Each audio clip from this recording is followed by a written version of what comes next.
I now give the floor to Professor Legutko for 6.5 minutes. Dziękuję bardzo. Thank you very much, ladies and gentlemen. I'm quite experienced in politics, and I would have thought that there are limits, but having heard Mr. Lewandowski, I understand that he has now plumbed new depths that were hitherto unimaginable. I'm afraid he seems to have lost control of his senses. It's absolutely shocking. With regard to the matter in hand, reform of the justice system in Poland and contacts between the Polish government and the European Commission, you have all received very detailed information on the subject, which I have circulated. Anybody who wants to come and discuss the matter with me, I'm ready to engage.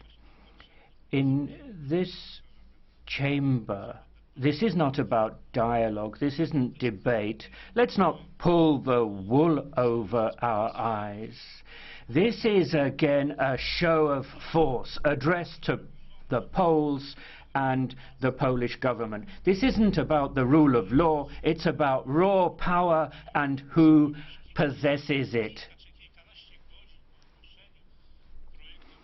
Just a few hours after the publication of the bills on the judiciary, Mr. Weber and other MEPs launched an anti-Polish European campaign, despite the fact that none of them know Polish. They don't know what's in these draft pieces of legislation, and yet there he was, Mr. Weber. He knew everything, and he had to push the button and set this new anti-Polish crusade moving. The socialists are the same, the liberals are the same. This isn't an invitation to debate. Let's not kid ourselves. This is just a merry-go-round. This is just a ride. We're going round and round, having a go at Poland each time. I don't know how to describe what's being said about Poland in the German media. It's an anti-Polish orgy. I'm afraid the stuff that is in there is absolute twaddle. I need more than 6.5 minutes. I need 6.5 months to explain to you why that is just a bag full of twaddle.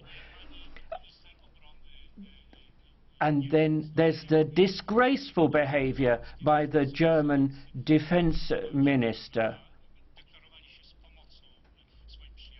I mean, I remember there were times when Soviet diplomats declared their willingness to help in their satellite countries. These are colonial habits. You know, Eastern Europe is suddenly ready to act, to do something, to be independent.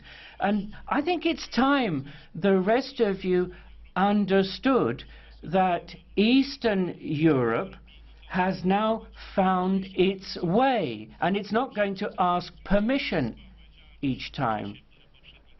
I think I've said enough in past debates. I don't think we need to hear about how the Commission represents the rule of law and values. I'm afraid what the Commission is doing is illegal. It's in breach of the European treaties. The fact that you get applause in this House doesn't make it more legal. You people have a majority, but you still can't make 2 and 2 equal 5. The fact is, what you are doing is illegal. I've said this many times before. This is a case of double standards. Double standards which the Polish people equate with the name Timmermans. I'm afraid we've seen this before. When you, sir, referred to Spain, nobody really understood what you were trying to say. But I'm afraid if you talked about, if the same thing happened in Poland as happened in Spain, you would be like St. George fighting the dragon in your attitude to Poland.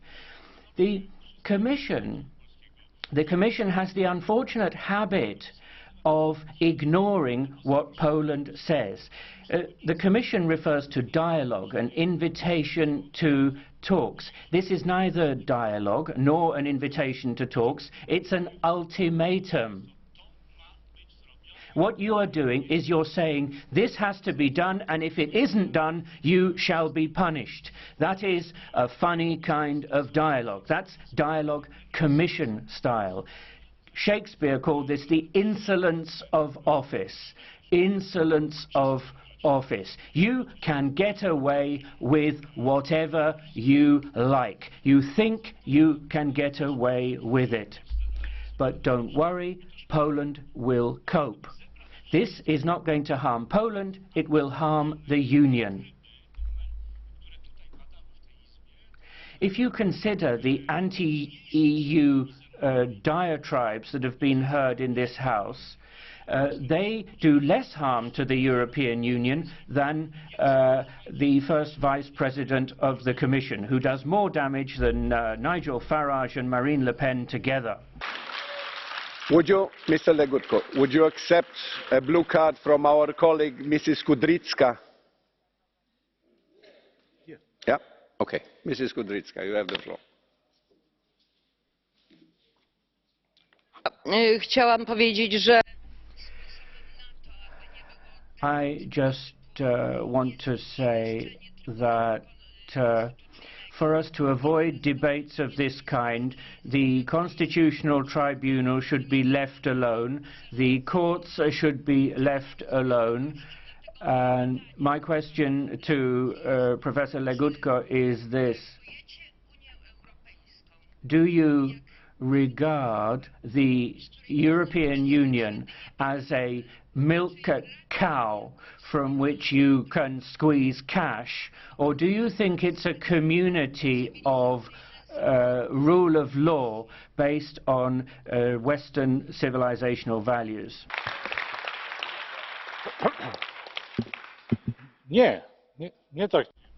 No, we don't regard the European Union as a milk cow.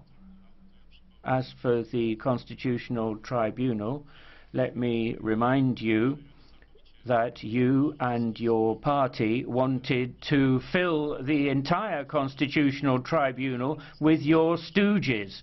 But Mr. Timmermans back then had his eyes closed. You know, if his political friends do scandalous things, he doesn't notice. Did you say anything, sir, on the subject? Look, you can smile at me all you like, but I'm afraid it's not an answer. Mulțumim. Vreau să... Thank you very much. That the question would take 30 seconds and the answer would be equally 30 seconds. Now I'm giving the floor to Mr. Verhofstadt. Mr. Legutko, why you don't stay for the debate? Why you are leaving? No, because I have to say something to you. I have to say something to you. Your attack to Mr. Lewandowski, I find it outrageous. If there is one sensible, reasonable colleague of us, sometimes even a little bit boring, then it is Mr. Lewandowski. And to say that he has lost his senses, well, I think it's the Polish government that has lost his senses, and not Mr. Lewandowski. Saturday, Mr. President, there were 60,000 fascists marched in the streets of Warsaw. Neo-Nazis, white supremacists.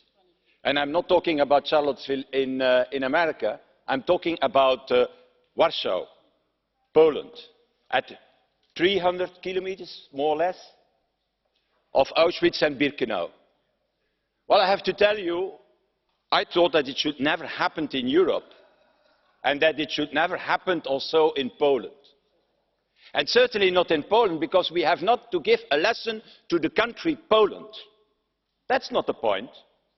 It's the place where before Magna Carta, habeas corpus, it were free cities, a beacon, I should say, of creativity and of freedom.